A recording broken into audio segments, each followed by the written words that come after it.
Cette plante carnivore fait les plus grandes feuilles qu'il existe sur Terre. Son nom, c'est le Drosera regia. C'est une plante carnivore originaire d'Afrique du Sud et qui a la particularité du coup de faire des feuilles dans son milieu naturel allant jusqu'à environ 70 cm. Les plantes que vous avez devant vous sont issues de ma collection et pour les barquettes qu'il y a à droite et à gauche, eh bien, ce sont les plantes que j'ai réussi à multiplier, à produire. On va en parler à la fin de la vidéo des techniques de multiplication qu'il existe. D'abord, on va du coup aborder un petit peu sa culture. Alors, ce qu'il faut savoir, c'est que c'est une plante carnivore qui ne s'adresse pas forcément aux débutants. Si donc vous commencez tout juste dans la culture des plantes carnivores, allez plutôt sur la culture des Sarracenia, des Drosera rustiques et des Dionea muscipula, qui sont des plantes que l'on peut placer en extérieur. Pour le coup, le Drosera regia, lui, est une plante qu'il ne faudra absolument pas placer en extérieur. Puisque c'est une plante donc qui provient d'Afrique du Sud, l'hiver, elle va résister à des températures allant environ aux alentours des 5 degrés. Personnellement, l'hiver, je la place dans une serre en verre. L'hiver dernier, il a fait des températures aux alentours des 3-4 degrés. Mais étant donné que mes plantes de collection, comme vous le voyez, sont placées dans de très gros pots, on va revenir également sur ce point juste après. La taille du pot, c'est quelque chose qui est très important pour le bon développement de cette plante, qui donc ne s'adresse pas forcément à des débutants, mais plutôt à des personnes qui cultivent les plantes carnivores déjà depuis quelques temps et qui donc auraient envie de s'essayer à ce genre de plante un petit peu plus complexe au niveau de sa culture. Donc, en ce qui concerne le substrat, dans un premier temps, alors j'utilise du 50% tourbe blonde, 50% de perlite, voire même du 40% tourbe blonde et 30% de perlite. C'est une plante qui va aimer avoir un substrat assez allégé et assez drainé, puisque c'est une plante qui fait de très grosses racines, un petit peu comme le Drosera binata ou alors le Drosera capensis lorsqu'on les cultive dans des gros pots. Il faut vraiment imaginer que son système racinaire, voilà, c'est des racines qui sont vraiment très importantes. Probablement que je réaborderai le sujet du Drosera regia plutôt à l'automne ou alors au tout début du printemps lorsque je vais m'amuser à faire la multiplication, donc le bouturage de racines. À ce moment-là, bon, j'ai teasé, oui, l'une des techniques de multiplication qui fonctionne très bien, c'est le bouturage de racines. Je le ferai plutôt donc soit au début de l'automne, soit alors au tout début du printemps, puisque là actuellement je tourne la vidéo, on est fin juin, c'est clairement pas une période pour décider de les sortir de terre, de faire du bouturage de racines et de les rempoter. Alors, en plus d'un substrat très drainant, donc composé à environ 50% tourbe blonde, 50 perlite, ou alors 60% de perlite et 40% de tourbe blonde, il y a également la possibilité de surfacer le pot d'écorce de pin. Donc moi, c'est ce que j'ai décidé de faire sur mes plantes de collection. On a également la possibilité d'y mettre des brins de sphaigne. Alors je l'ai fait pour les plantes que j'ai réussi à multiplier. Pour le coup, par contre, pour ce pot-là de ma collection, je n'ai pas fait de surfaçage de sphaigne. Donc on va le faire ensemble aujourd'hui. Je vais vous montrer également comment est-ce que je taille les feuilles, histoire de les nettoyer un petit peu. Comment est-ce que je vais donc planter la sphaigne, histoire de leur rapporter un petit peu plus de fraîcheur, notamment pour cet été. Puisque là, à cette période encore, bon, les températures sont assez fortes en ce moment, mais jusque là, ça le fait un petit peu. Ce qu'il faut savoir, c'est que dans la nature, le Drosera regia pousse dans des milieux assez sableux et tourbeux. Par contre, l'eau n'est pas stagnante, c'est-à-dire que contrairement à un Drosera rustique qui lui va faire un hibernacle l'hiver, va entrer en repos végétatif et va avoir vraiment la tourbière qui se gorge d'eau et donc parfois les plantes se retrouvent sous l'eau. Le Drosera regia, lui, c'est plutôt, il est plutôt donc dans des milieux tourbeux sableux où il y a une sorte de ruisseau. Donc c'est-à-dire que l'eau ne va pas être stagnante, elle va surtout être en mouvement. Donc c'est une plante carnivore qui appréciera énormément avoir de la fraîcheur au niveau de ses racines. Pour garder la fraîcheur au niveau de ses racines, je vous parlais de la sphaigne qui est une très bonne idée, et également ce qu'il faudra absolument, c'est utiliser un très gros pot. Donc là, moi, c'est des pots qui font 12 litres, c'est des pots de 25 cm de diamètre et 24 cm de profondeur, je crois. Comme je vous le disais, grosse racine, donc plus le pot il sera gros, moins le substrat va chauffer rapidement, et donc finalement la fraîcheur au niveau du substrat restera. Et donc ça, c'est vraiment très très important. Pour ce qui est de l'exposition, alors moi c'est une plante, personnellement je la cultive en plein soleil toute l'année. Si pour le mois de juillet et d'août ils annoncent des températures allant au-delà des 30-32 degrés, je vais plutôt décider de les placer sous mes tablettes, histoire qu'elles aient un petit peu d'ombre et surtout un peu de fraîcheur. Puisque lui donner de l'ombre, c'est pas forcément la plante qui va apprécier avoir de l'ombre, contrairement par exemple aux Nepenthes, aux Elianthora. Donc énormément de soleil. Par contre, effectivement, sur les mois les plus chauds de l'année, pouvoir lui trouver une exposition où la température va être un petit peu plus basse, ça va lui convenir. Donc soit on a la possibilité d'ombrer l'endroit où elles sont. Donc si par exemple vous êtes sous serre, vous les placez sous tablette, que finalement le dessous de vos tablettes sont bien exposés, n'hésitez pas à mettre un voile d'ombrage. En tout cas pour les 2 mois les plus chauds de l'année, histoire d'éviter que le substrat se réchauffe. Donc on a vu le substrat, la taille du pot qui doit être très importante. Alors vous allez peut-être me poser la question, mais oui, mais sauf que tes plantes de production, elles sont dans des pots de 9 cm. Alors oui, effectivement. L'inconvénient, entre guillemets, c'est que pour les expédier, notamment sur la boutique en ligne, étant donné que c'est une plante qui est disponible, au moment où vous regardez la vidéo, n'hésitez pas à aller checker le site si ça vous intéresse, que vous êtes collectionneur, on va dire, chevronné, que ça fait déjà 2, 3, 4 ans que vous avez cultivé pas mal de plantes carnivores et que ça vous intéresse de vous la procurer, n'hésitez pas à regarder sur le site si elle est disponible. Alors c'est pas une plante que j'aurai disponible forcément toute l'année. Là je vais les multiplier donc probablement cet automne et donc il y en aura probablement de disponibles au fur et à mesure du temps, donc n'hésitez pas à aller faire les curieux. Du coup, pour l'expédition, moi, des plantes, c'est délicat d'expédier voilà, un pot de cette taille-là, c'est même impossible. Donc voilà, pour de la production, je vais garder cette taille de pot.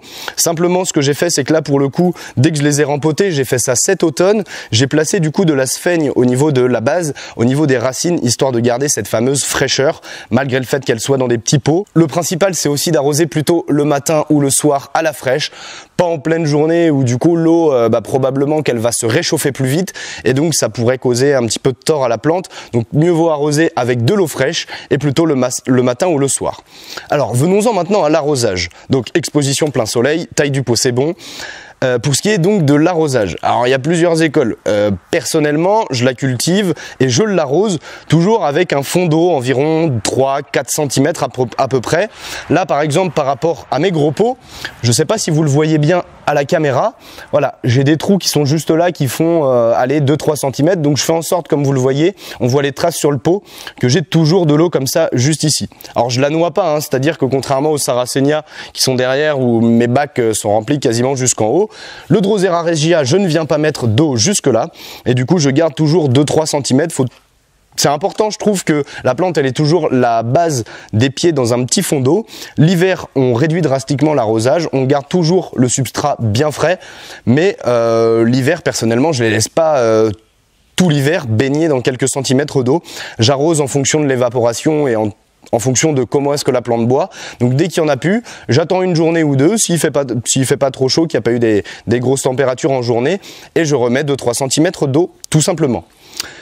On va également voir comment est-ce qu'on pollinise les fleurs, car comme vous le voyez, en ce moment, le Drosera regia est en fleurs.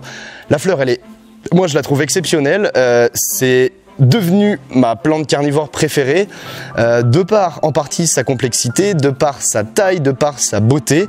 Là les feuilles moi que j'ai vont faire 25-30 cm maximum. Peut-être que cet été ou vers le mois de septembre, octobre, j'aurai des feuilles qui seront un peu plus hautes. Mais vous voyez déjà, pour une plante qui est dans un pot de 9 cm, on a quand même des beaux sujets. Et on a également une fleur. Donc je vais vous montrer un petit peu comment est-ce qu'on les pollinise pour potentiellement récupérer les graines par la suite. Alors ce qu'il faut savoir, c'est que pour ce qui est de la multiplication, la pollinisation, la récolte des graines et le semis, c'est compliqué, c'est pas facile à réaliser. Je vais essayer donc de récolter des graines de Drosera regia. J'avais fait l'année dernière.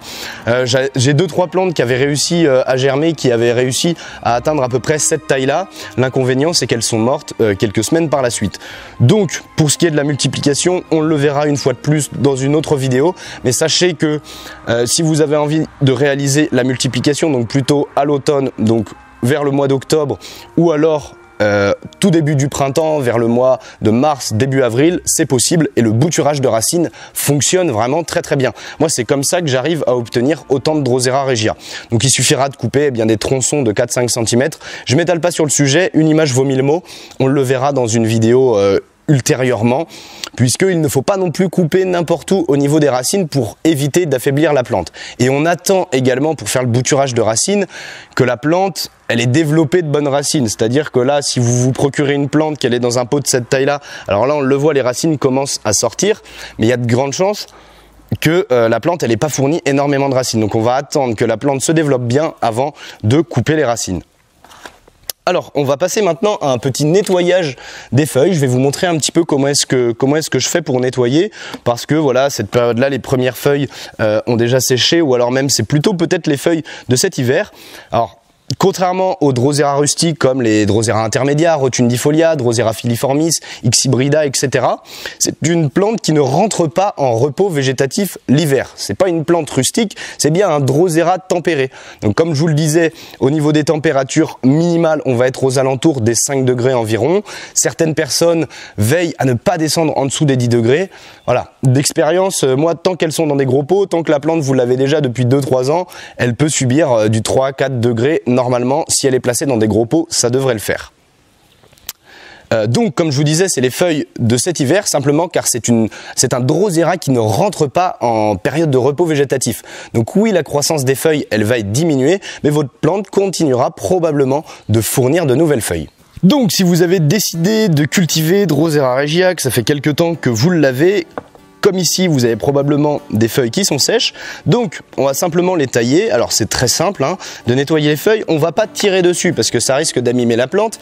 Par contre, une chose importante, c'est que si vous avez des ciseaux que vous utilisez pour d'autres plantes, pour nettoyer d'autres types de plantes, on va venir plonger délicatement nos ciseaux. Enfin délicatement, on y va quoi, en fait, on plonge les ciseaux, c'est le principal, histoire de les désinfecter. Donc là j'ai mis un petit peu d'alcool à 90, le reste c'est de l'eau, c'est histoire de désinfecter les ciseaux, histoire d'éviter toutes les petites maladies, les champignons qui pourraient venir se développer. Donc avant de tailler, évidemment, on vient sécher nos ciseaux. Alors avec un torchon c'est mieux, avec un t-shirt ça le fait aussi, si votre t-shirt comme moi est un t-shirt torchon. Donc on va venir simplement tailler à la base en évitant de couper les belles feuilles qui elles sont en développement. Alors ça permettra du coup, pourquoi est-ce que je nettoie? Simplement parce que pour ensuite faire un petit surfaçage de sphène, ça sera plus facile d'accéder au substrat et à la base donc du pot, pour éviter de se mettre également de la glu partout. Avec les nouvelles feuilles, on y accédera plus facilement. Et donc voilà, il suffit simplement de venir tailler à la base. Alors pas trop proche du collet pour éviter de mettre un coup de ciseau mal placé. Moi je préfère toujours laisser 1 ou 2 cm de feuilles. De toute façon celles-ci sécheront, et puis de toute façon par la suite, quand je vais m'amuser à les re-rempoter par la suite, vu que c'est une plante qui monte un petit peu, comme c'est le cas par exemple pour Drosera capensis, si c'est une plante Drosera capensis que vous cultivez en serre maintenue hors gel l'hiver, vous allez voir que c'est une plante qui va vous faire une sorte de petit tronc et une sorte de petit palmier, on va dire. En tout cas c'est une plante qui normalement dans son milieu naturel a tendance à monter quand on la cultive donc maintenue hors gel. Et donc ça va être pareil pour le Drosera regia. Donc si je vois que ça monte un petit peu trop, je réenfoncerai un petit peu, ou alors simplement avec le développement de la sphène, cela va recouvrir la base, le collet de la plante. Donc ça pour le coup c'est pas dérangeant. Donc je tremblote un tout petit peu parce que c'est des plantes auxquelles je tiens énormément, et c'est vrai que c'est pas des plantes que je manipule non plus, que je manipule énormément, pour la simple et bonne raison qu'une fois qu'on a réalisé le rempotage, il n'y a pas trop besoin d'y toucher, à part un petit nettoyage des feuilles, potentiellement du coup polliniser également les fleurs comme on va le voir juste ensuite. Donc pour revenir rapidement sur son emplacement, sa luminosité, etc. Comme je vous disais, énormément de soleil, ça lui conviendra très bien. Par contre, si vous n'avez pas de serre maintenue hors gel, ou alors une véranda maintenue hors gel, ça va être très délicat de cultiver cette plante. Dès que les températures vont descendre aux alentours des 1-2 degrés, 0, ou même des températures négatives, votre plante elle va cramer, elle va sécher, elle va mourir. Donc c'est très important, si vous voulez la cultiver, d'avoir, avant de vous la procurer, d'avoir un espace dédié qui va pouvoir lui convenir. Je sais qu'il y en a qui la placent en terrarium avec un petit chauffage. Moi je trouve pas ça top, parce que simplement Dans un terrarium, souvent, ça va être des plantes qui vont demander assez peu de soleil. Donc en fait, on n'aura pas des feuilles aussi belles, aussi vigoureuses. On va avoir des feuilles assez verdâtres. Et pour le coup, moi, je trouve que voilà, Drosera regia, ça reste un Drosera. Il pousse en Afrique du Sud. Il pousse pas en sous-bois, donc c'est important de lui donner beaucoup de lumière, tant qu'on arrive à garder une bonne fraîcheur au niveau du substrat, avec la taille du pot et avec un surfaçage de sphaigne.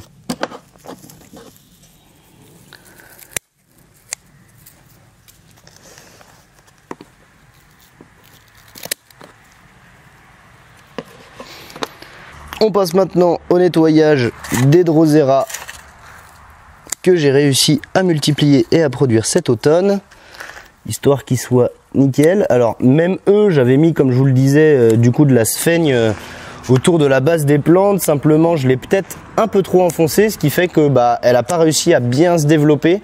Je pensais qu'elle allait réussir à sortir un petit peu. J'avais laissé quelques brins.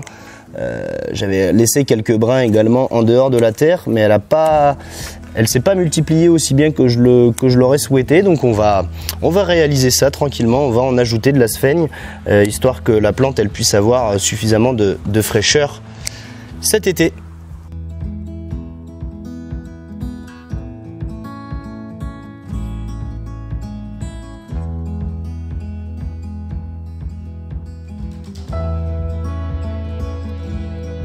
Bon, je m'excuse par avance, j'ai réalisé le surfaçage, j'étais en train de filmer, simplement, étant donné que je filme au moment de la journée où il fait le plus chaud, il est 14 h, et donc à cause de la surchauffe du téléphone, eh bien malheureusement j'ai perdu les images. Mais voilà du coup le résultat une fois que c'est surfacé. Donc comme je vous l'expliquais, il suffit simplement de prendre une pince à épiler et de venir planter les brins. On ne les dispose pas simplement en surface, on vient vraiment les planter. Donc là sur cette barquette là, il y avait déjà de la sphaigne comme vous le voyez que j'avais mis au moment du rempotage. Pareil pour ce pied mer là, il y avait également déjà de la sphaigne, mais bon j'en ai rajouté quand même un petit peu. Je l'expliquais également, donc la sphaigne je l'ai prélevée évidemment dans mes bacs, puisque lorsqu'on fait de la culture de sphaigne, l'avantage c'est que du coup eh bien on en a soi-même. Donc là voilà, j'ai prélevé un petit peu de belle sphaigne verte que je suis venu planter délicatement du coup dans les pots. Donc voilà, ça a coupé malheureusement, c'est ainsi. Je l'expliquais également lorsque je faisais la plantation de la sphaigne. Là maintenant ce que je vais faire, c'est que je vais venir mettre un petit coup d'eau en surface dans les jours qui arrivent, histoire de faire en sorte que la sphaigne elle reste toujours bien gorgée d'eau et faire en sorte qu'elle reparte plus rapidement dans les semaines à venir, puisque c'est très important de garder toujours la sphaigne bien trempée. Donc voilà, en venant arroser un petit peu comme ça sur le dessus, la sphaigne restera toujours bien trempée et devrait repartir plus facilement. Bon, maintenant que le surfaçage est fait, histoire que mes Drosera regia puissent passer l'été tranquillement, on va en venir à la pollinisation. Du coup, je vais vous montrer un petit peu comment est-ce qu'on fait pour réaliser la pollinisation des fleurs, pour du coup obtenir les graines. Alors comme on vient de le voir, il y a des fois des petites cirfes, des petits insectes qui eux-mêmes viennent s'occuper de la pollinisation, mais on peut également le faire manuellement. Donc maintenant pour la pollinisation, alors l'opération est assez simple. Bon, faut éviter de trembler évidemment. Donc vous avez le pollen ici qui est donc dans les sacs, et vous avez également les petits pistils qui sont juste ici.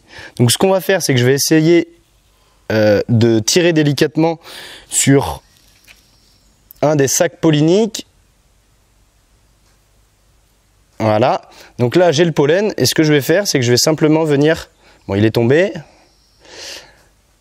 attraper ici.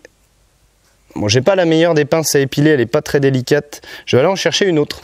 Bon, j'ai carrément pris l'armada, au moins comme ça normalement je devrais en trouver une qui me permet, ouais, normalement la prise est un peu mieux.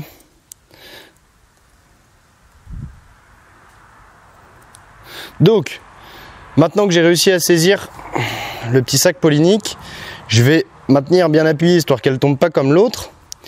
Je vais essayer de stabiliser la fleur et je vais donc venir tapoter délicatement Au niveau des pistils, alors je suis désolé, hein, la qualité de la caméra c'est pas non plus incroyable, j'ai pas du matériel de professionnel avec un zoom et un macro de fou, mais moi je le vois bien, là le pollen est en train de se déposer délicatement sur les pistils, donc en fait je viens juste tapoter, histoire de faire en sorte de décrocher le pollen des sacs et déposer ça directement sur le pistil. Quand il n'y a plus de pollen dans le sac quasiment, on peut reprendre un étamine. C'est assez délicat à faire. Voilà, j'en ai 2, mais c'est pas grave. Parce que de toute façon, le pollen, à part pour du coup polliniser la fleur, ils vont pas servir à grand chose. Donc je vais venir en mettre un petit peu partout. Pareil, désolé de mettre ma main devant et désolé si vous ne voyez pas bien. Mais la priorité, c'est que les fleurs soient pollinisées, histoire que je puisse essayer de récupérer les graines. De toute façon, si ça a marché, pareil, j'essaierai de vous tenir informé de la suite des événements. Arrête de bouger. Voilà. On vient tapoter, toujours pareil, sur les petits pistils. Alors, il n'y en avait plus beaucoup. Pareil, on répète une fois de plus l'opération. Où est-ce que je vais en prendre? Là. Hop. Donc le pistil bien décroché, les étamines bien décrochées. On va le prendre plus large.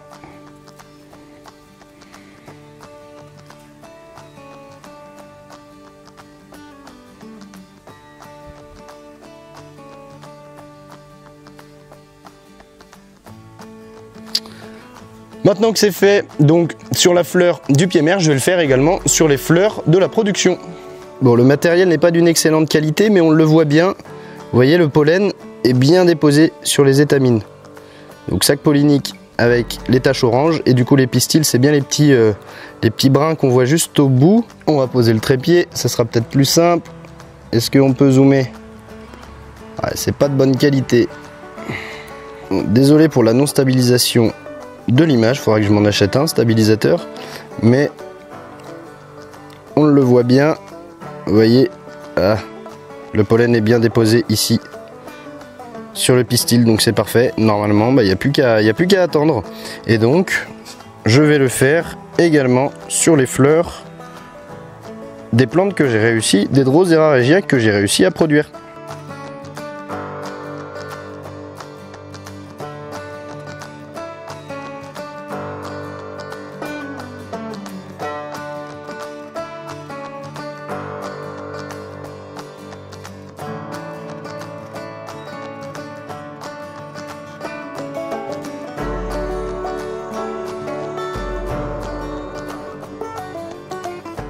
Donc là, on le voit bien, le pollen il a bien été déposé, donc normalement ça devrait fonctionner.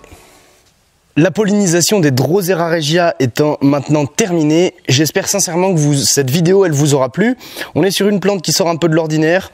Je le répète, ce n'est pas une plante qui s'adresse forcément à des néophytes, à des gens qui se lancent. Donc si vous vous lancez, attendez un petit peu avant de maîtriser la culture des plantes carnivores qui sont un peu plus simples, on va dire, de culture. Ensuite, vous pourrez vous lancer sur ce genre de plante. Comme je vous le disais, il faut également une installation, entre guillemets, installation particulière. En tout cas, il vous faudra une serre, un endroit qui vous permettra, une serre ou une véranda, un endroit qui vous permettra de maintenir votre Drosera regia hors gel l'hiver. Si ça vous intéresse d'avoir un contenu écrit un petit peu détaillé, des fiches de culture sur des plantes carnivores plus complexes de culture, qui s'adressent donc à des gens qui cultivent les carnivores déjà depuis un bout de temps, je vous laisse un lien, le premier lien en description. Ça vous redirigera vers une page, histoire de vous donner la possibilité simplement de me fournir votre adresse mail, et lorsque les fiches de culture sur ces plantes un petit peu plus complexes seront prêtes, et bien au moins comme ça je pourrai vous envoyer un email, histoire de pouvoir vous rediriger vers les fiches de culture si ça vous intéresse, de connaître donc de manière résumée sur des fiches de culture, donc la culture par exemple de Drosera regia, d'Elianthora, de certaines Nepenthes, etc. Voilà, d'Arlingtonia également, Cephalotus, bref, des plantes qui sortent un petit peu de l'ordinaire. Il y en a déjà qui sont disponibles sur mon site, qui ont été faites sur des plantes plus faciles, on va dire, à cultiver. Donc si vous n'êtes pas forcément expert dans le sujet, mais que vous aimeriez avoir un résumé de la culture des plantes assez simples comme les Dionea, les Drosera, certains Drosera, les Sarracenia, etc. Je vous laisse également un autre lien dans la description, histoire de pouvoir accéder directement au site. Et si ça vous intéresse donc de vous procurer les fiches tout en soutenant mon travail, au moins comme ça, tout le monde est gagnant. Voilà, je vous dis à une prochaine dans une nouvelle vidéo, très probablement dans quelques mois, une autre vidéo sur le Drosera regia, sur sa multiplication avec le bouturage de racines. Moi, je vous dis à très vite autour de cette nature insolite, passionnante et dévorante. Ensemble, cultivons l'insolite. C'était Enzo pour les Dents de la Terre.